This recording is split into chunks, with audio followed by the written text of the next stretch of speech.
What is goody in the hoodie, my fellow Americans?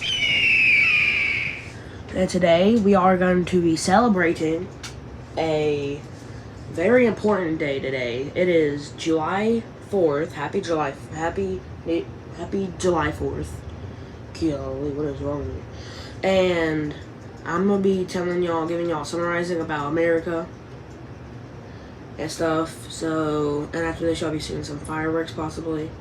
So yeah, picture this. It's July 4th, 1776.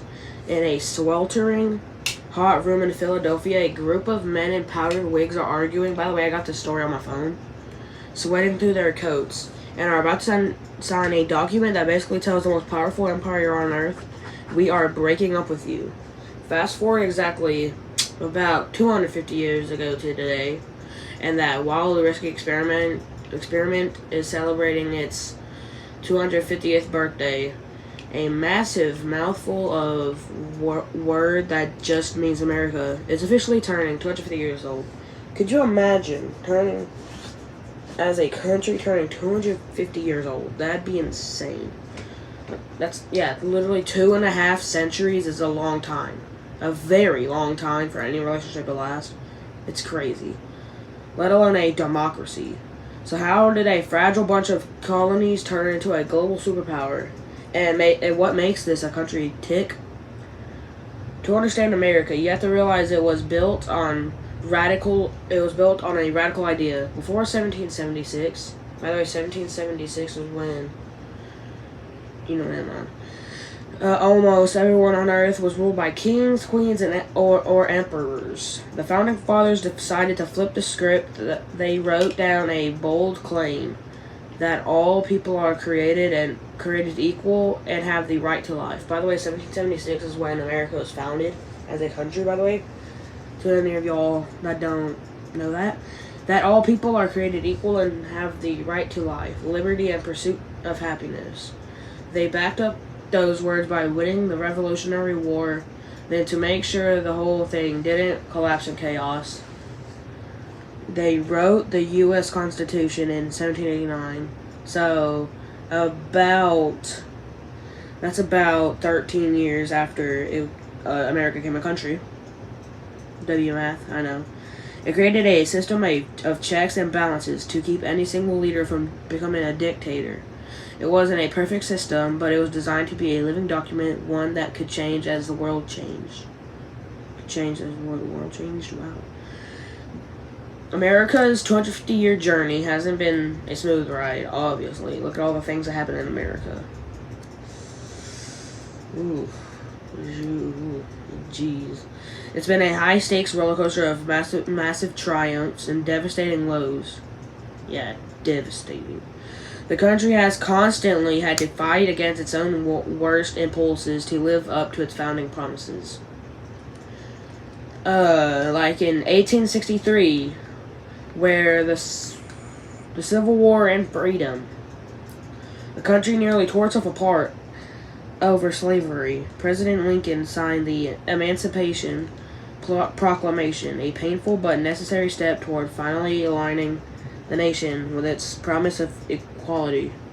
So yeah, 1863, Civil War and freedom. Shoot. Man. I mean, think about all the defining moments that shaped the nation that I'm about to list off. There's like 4 I can count that are on my story right now. So, yeah, like I said, 1863, the Civil War and freedom. 1920, the ballot box grows. After decades of marching and fighting, women finally won the right to vote. Women. Proving that American democracy could expand. Once again, W for the women. 1963, a dream of justice. Dr. Martin Luther King, one of the greatest people of all time, stood on the steps of the Lincoln Memorial and challenged America to look in the mirror, sparking massive civil rights victories. This is some good information right here, so y'all better be writing stuff down if y'all want to.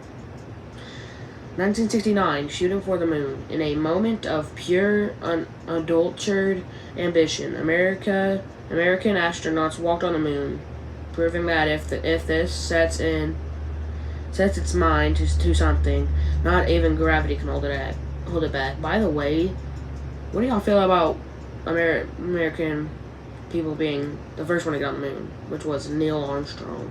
People say it's fake. Y'all believe in that? Do y'all believe it's fake, or y'all think it's real? I don't know. I feel like it's real. Cause like,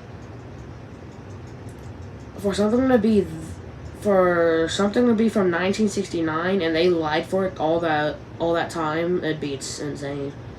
That'd be a crazy plot twist. Okay, the secret sauce, culture, and contrasts. If history is the skeleton of America, its culture and geography are the soul. America is massive and it's beautifully weird. It's a place where you can drive through the neon lights of Times Square, past the rolling cornfields of Iowa, and end up under the massive redwood trees of California. Every region has its own vibe, and that's because America is a nation of immigrants. For centuries, people from every corner of the globe have brought their food, music, languages, and traditions here. The melting pot is the reason the world listens to rock, hip-hop, and jazz, watching Hollywood movies, and eats everything from Tex-Mex to New York pizza. What's y'all's favorite pizza? Mine's probably, the only pizza I've had is fast food pizza, as you can tell. Look at my build. Lord. Is New York pizza good? I never had it. It looks good. America's true strength isn't that everyone is the same. It's that everyone is different, yet tied to the same dream. So we are here in 2026. The official America 2050 party is in full swing. 250 party. The Washington Monument is glowing with lasers. Historic tall ships are sailing up the Hudson River. And there are probably enough backyard barbecues happening today to feed a small planet. Backyard barbecues are lucky lit. Tell me what y'all's favorite backyard barbecue food is. Put that in the comments. But the real magic of a 250th birthday is in the fireworks. Dang, they ain't that old. They ain't unk. America's an unk. It's the reflection. America has never been perfect. Yeah. That's the truth. And it still isn't. Yeah. Wait, I think I just said, yeah. Probably will never will be. It's a work in progress. The story of America is the story of a nation constantly trying to build a more perfect union. This birthday is a reminder that democracy isn't a spectator sport. It's a gift passed down from 1776, and it's up to the people living here today to keep the experiment running for the next 250 years. And that is it for my story about America. Claps all around.